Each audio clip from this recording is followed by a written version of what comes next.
Well, a crime story that's gripping the attention of not just the city of Toronto, but right across the country is the murder of a mother.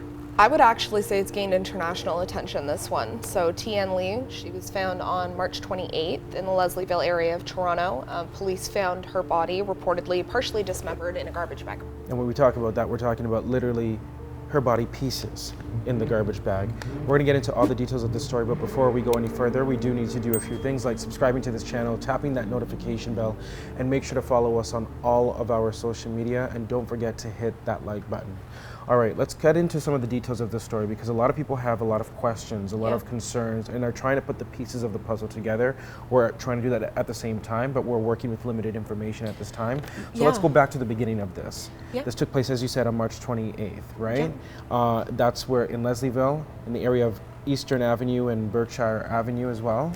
And you said police found woman's body, Tien Ly, dismembered in garbage bags. Yeah, so partially dismembered in a garbage bag, less than a kilometer from her house. How old was she again? 46 years old. Young. Worked at in a Yorkville salon, was widely known as being very kind, really loving her son, being a really, really hardworking woman. She was a homeowner. She had dreams to open up a salon. So, you know, a really bright life cut short very tragically. And part of this investigation, as you mentioned, because she was someone who worked at a nail salon and was very popular.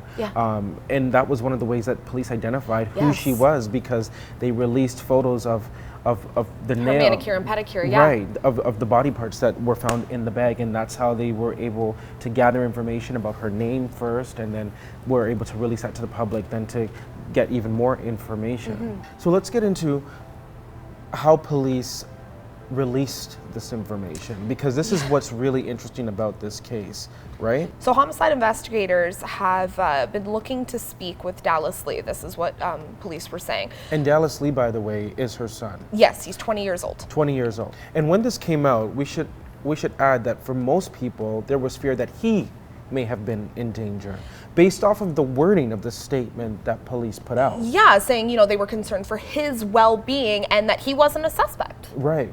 However, about 2 days later, he was arrested and is now the primary suspect. He's been charged with second-degree murder in this case.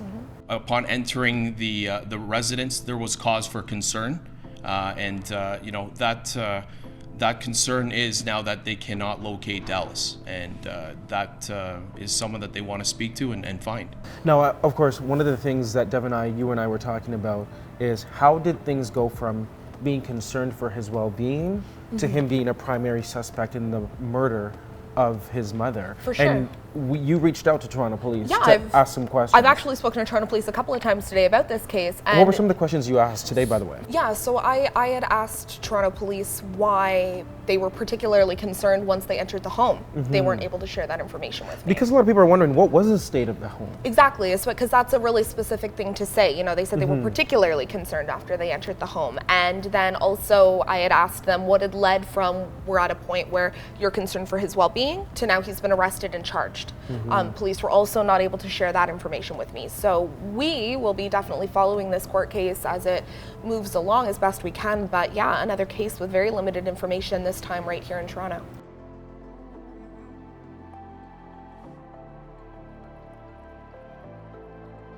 And of course, you know, Tien was Vietnamese Canadian, and the Vietnamese Canadian community in this country is definitely heartbroken to hear this news. They are invested to hear how, why this all took place, as is the rest of the city. Of course, when you hear something like this, it's gruesome. It is. It's scary for anybody. And we're not here to fearmonger or anything, but we do want to put the pieces of the puzzle together. I mean, what could have potentially motivated this? Was there anybody else potentially involved with this?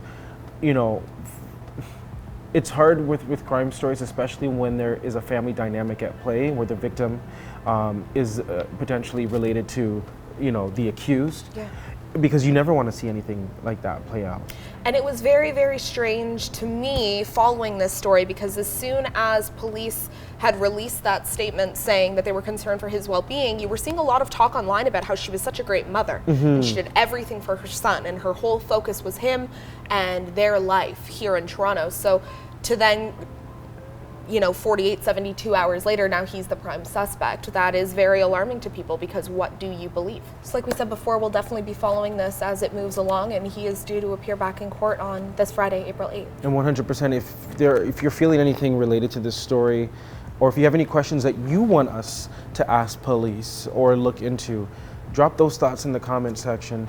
And just, prayers, to everybody, of course, involved with all of this. Thanks so much, Steph. Of course. Hey, BG Squad, thanks so much for checking out our channel. And listen to this, we have more great content for you, like this video right here and this video right here. By the way, don't forget to subscribe to this channel right now and tap that notification bell.